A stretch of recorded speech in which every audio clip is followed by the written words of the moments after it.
You're watching News 25. Local coverage you can count on. News 25 is brought to you by J.K. Nelson Law, voted best of Pahrump for 4 years. Give them a call, 775-727-9900. News 25 is also brought to you by Gunny's Air Conditioning and Heating. New, service, and repair. Call Gunny's, 775-727-6800.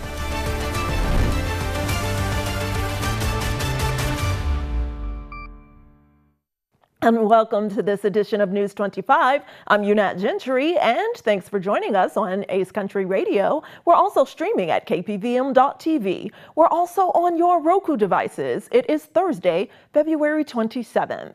In our top story, a Nevada corrections officer is accused of repeatedly sexually assaulting an inmate and then reportedly coercing her into self-harm to delay her transfer. News 25 reporter Rory Rossell has this investigative story.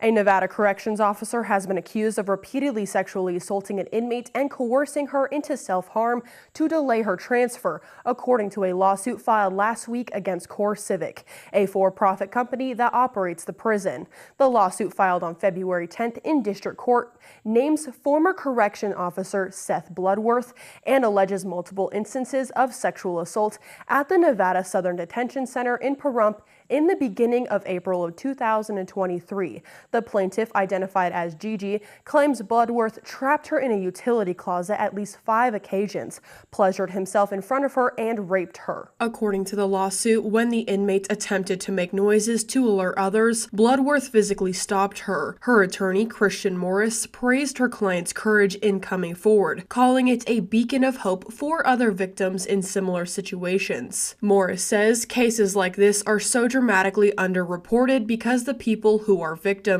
of sexual assault are in positions of zero power. It exposes what's going on behind those bars. She also criticized CoreCivic for lack of oversight, stating the company should implement more checks and balances to prevent abuse. Brian Todd, public affairs manager for CoreCivic, declined to comment on the pending litigation, but stated the company prioritizes the safety and dignity of every person in their care, though Todd confirmed that Bloodworth is no longer employed at the prison. Attempts by News 25 as well as the Las Vegas Review-Journal to reach out to Bloodworth for a comment have been unsuccessful. In addition to the allegations of sexual abuse, the lawsuit claims that the plaintiff was subjected to unsanitary living conditions, including being forced to wear dirty clothes due to uniforms being washed once per week. The complaint also details verbal harassment, alleging that Bloodworth made inappropriate comments about her body and allegedly stating that he wanted to, in quote, put a baby in her, end quote. The inmate allegedly feared reporting the assaults, as Bloodworth allegedly told her that he had multiple family members working at the facility and had connection to drug dealers near her family. According to the complaint, Bloodworth monitored her phone calls and knew the names of her children and family members. When the plaintiff was scheduled to be transferred to another facility, Bloodworth allegedly manipulated her into harming herself so she would be placed on suicide watch, delaying her transfer by almost a month. After she was eventually relocated to a Florida facility in mid-2023, Bloodworth continued to harass her, allegedly sending inappropriate notes and photos and making video calls in which asking sexual questions. The inmate reported the abuse to a special investigative services officer at the new facility, including 2 letters and 6 photos as evidence. However, she did not receive a response, according to the lawsuit. Morris stated that her client was fortunate to have transferred to a new facility and hopes that speaking out will lead to accountability and change within the system. This is a developing story, and News 25 will update you when more information becomes available. News 25 has also received several other reports of inmates as well as staff being mistreated at this facility. I am Roy Rossell reporting for News 25. And a Henderson man is arrested for reportedly kidnapping a construction company owner to cover up his wife's reported $20 million embezzlement scheme.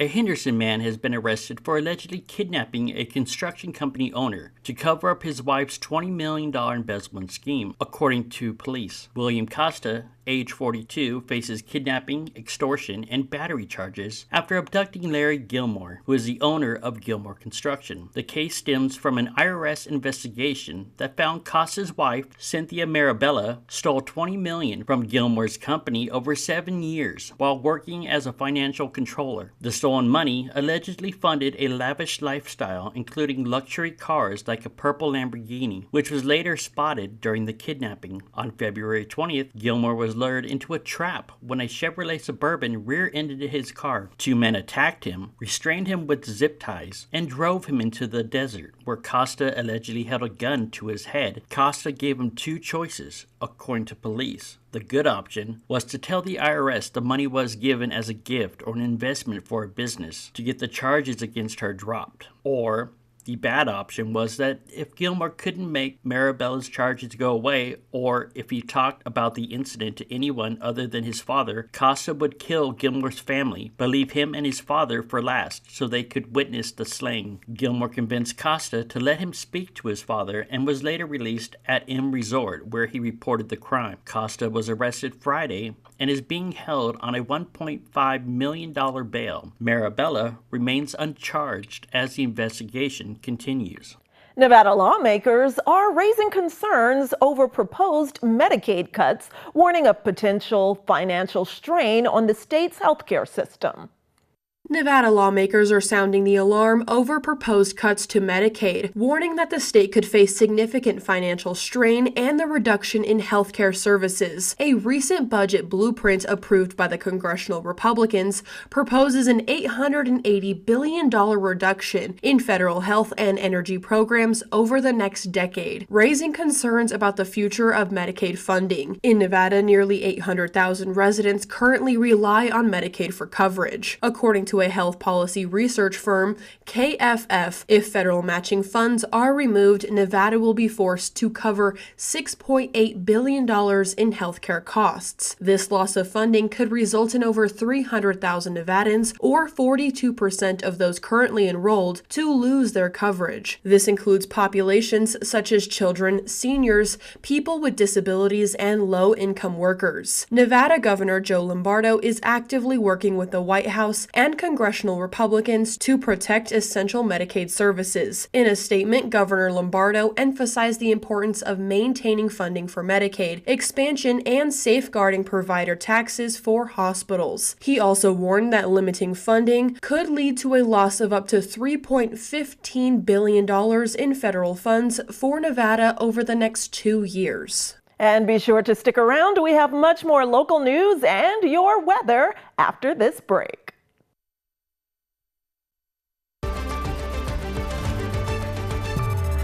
You're watching News 25. Local coverage you can count on.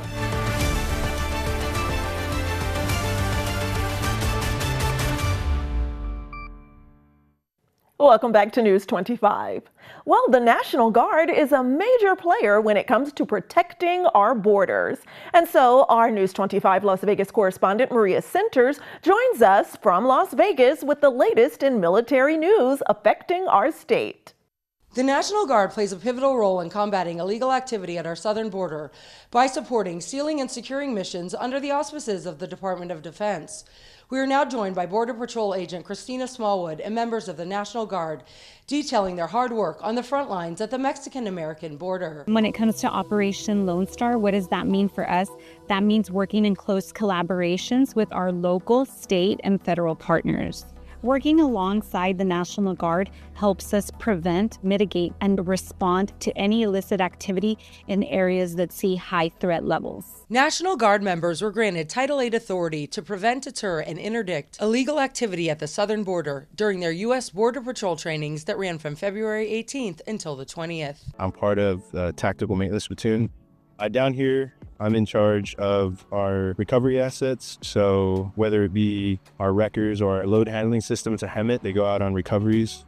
Inside the shop, we mainly diagnose vehicles for faults, repair them, try to maintain them as best we can. Members of the Tactical Maintenance Platoon help ensure mission readiness by managing recovery operations and maintaining critical vehicles. Working alongside our National Guardsmen has been an extremely positive experience for our agents and very beneficial, especially when it comes to the safety of our agents. They are strategically placed in areas of our responsibility, such as gaps in the border wall. We have National Guard standing by, and they add that extra eye, that extra protection to our border in order for us to complete our border security mission. National Guard members supporting Operation Lone Star play a monumental role by providing assistance to state and federal authorities when securing the southern border. I think it's helping our community a lot, not only our state and our country as well, but it goes down to the cities down here. Some people may not see what's actually going on, and a lot of people don't understand it, but I think the things that we're doing and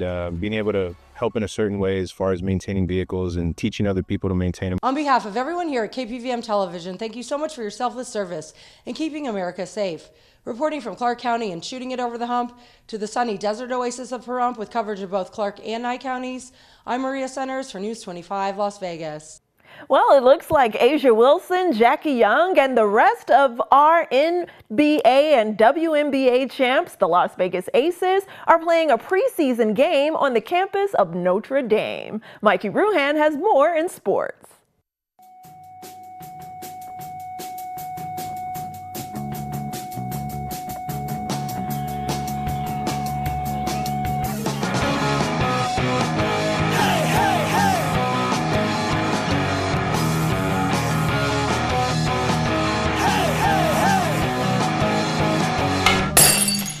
Time now for your News 25 look at sports and streaming at KPVM.TV and now on Roku devices.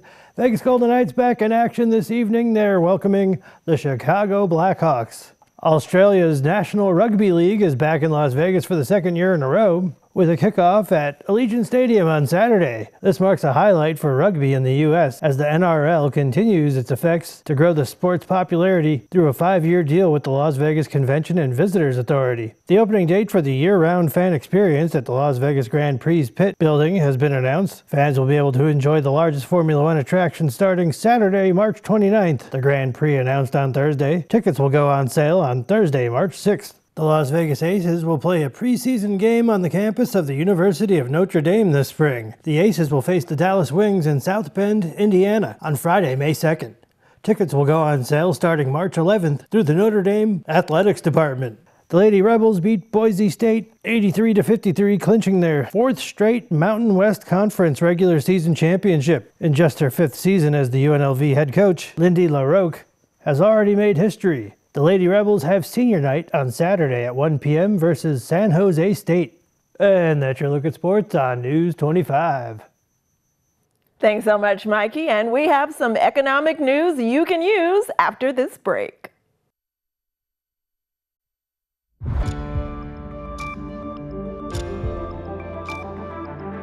You're watching News 25. Local coverage you can count on. News 25 is brought to you by Mountain West Lawyer, Injury Attorneys, 727-9500.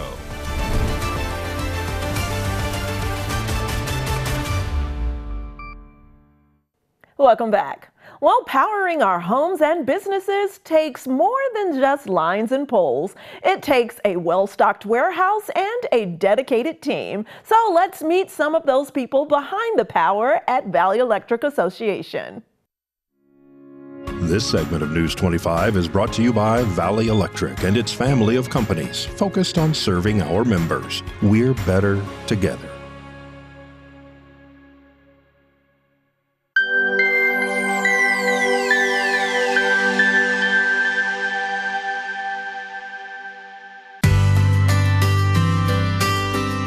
My position here at Valley Electric is manager of purchasing, warehouse, and facilities. I enjoy my job. I come in every single day. It's not without its challenges, as any job would be, but I'm here 13 years and I cannot complain. I love doing what I do. I love the people around me. It's wonderful. Oh, I work from facilities maintenance and also warehouse, helping out with line crew guys on getting material and supplies for them, broadband, solar power at need be. You know, the work ethic of, you know, not everything's guaranteed in life, you got to work for it, and that played a big part of where I think I am today. I am currently a warehouseman. I help around with facilities every now and then. Before this, I was actually a broadband installer. For the most part though, I've liked both areas. I honestly came to the warehousing position because I wanted to learn more on the electrical side. So I deal with processing purchase orders that the department send us for processing. That can be anything from janitorial needs up to transformers and anything in between. It encompasses pulling material inside and outside the warehouse, assisting linemen, assisting any of the other operations department here, loading trucks, unloading trucks, receiving material, sending material out. It always keeps me busy. I'm always staying on my toes. Not really sure what's coming next, but it's always a surprise whenever it does come. Working with some of the linemen, like, those guys are animals, but they have probably the biggest hearts. Before I ever worked here, I never even paid attention to the power lines. Now, everywhere I go, I'm always looking at what's up there. Well, I enjoy soccer. That is my passion. I do coach as well. I coach at the high school at the girls JV, head coach of that, and I also help with the varsity. I'm a nerd. Putting it flat out, I'm a nerd. I play D&D, I play video games. I'm a homebody, so it's mostly just me and the wife at home. I am born and raised in Pahrump. I'm 39 years now. My parents moved out here in the 70s, so we've been here ever since. I think Valley Electric is a wonderful place to be and to work. It's, you know, very family oriented. Everyone cares for each other here. I absolutely love the job. Getting to deal with really cool people, with dealing with the line crew, with dealing with broadband. Oh yeah, I love Valley Electric as a whole. Like, they've, obviously, I've personally been out here over 20 years. Everything that Valley actually does help the community in and stuff like that, and what they're a part of to try and make the community better is an awesome thing to me. It's a great company. You know, outside looking in, you don't know much about it, but being here is, it's so great. Like, I love being able to help the community in my position, and just everything that we do, from like Fill the Bucket and all the charitable donations that we do is just really cool.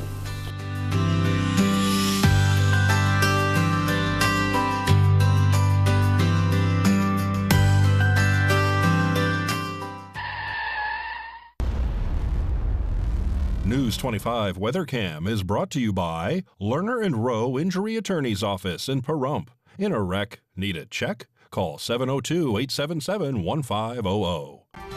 Let's take a look outside our Lerner and Rowe weather cam at this beautiful desert scape. We have some scattered clouds, but it's beautiful weather as we round out this Black History Month. Our final forecast for the last couple of days of February after this break.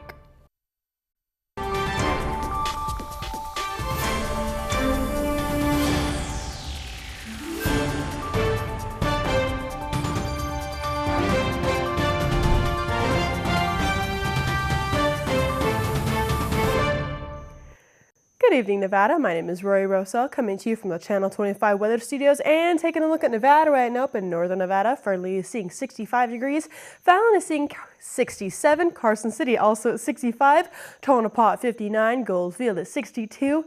Beatty is at 70 degrees, Amargosa at 74, Las Vegas at 72, and Death Valley is 10 degrees higher, 82 degrees. But here in the beautiful paradise of Pahrump, we are seeing 68-degree weather. Currently, the high today was 70 degrees.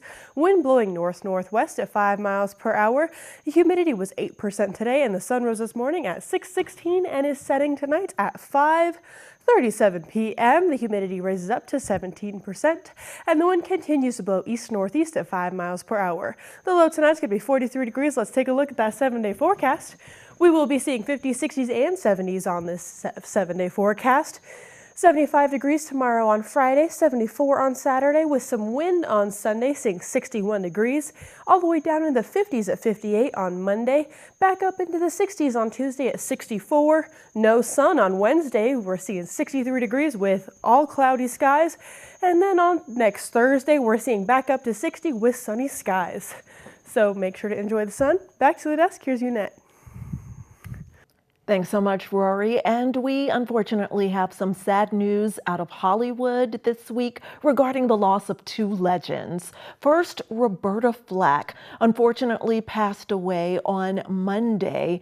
The 88-year-old singer is best known for her chart-topping hits entitled "The First Time Ever I Saw Your Face" and "Killing Me Softly" with his song, which was remade by Lauryn Hill and brought to new heights. Flack was the first artist to win the Grammy Award for Record of the Year in consecutive years. And next, we have sad news regarding Gene Hackman and his wife, who unfortunately were found deceased along with their dog inside their Santa Fe, New Mexico home. And investigations regarding those passings are underway, and authorities say they are not ruling out foul play. And Hackman is best known for his roles in films such as Bonnie and Clyde, Mississippi Burning, and in Superman 1 and 2, where he played Lex Luthor alongside Christopher Reeve as Superman. Rest in peace to Roberta Flack, Gene Hackman, and his family. Well, that does it for this edition of News 25. I'm Unette Gentry, and from all of us here at KPVM and Ace Country Radio, thanks so much for tuning in, and we'll see you on the air next newscast. Good night.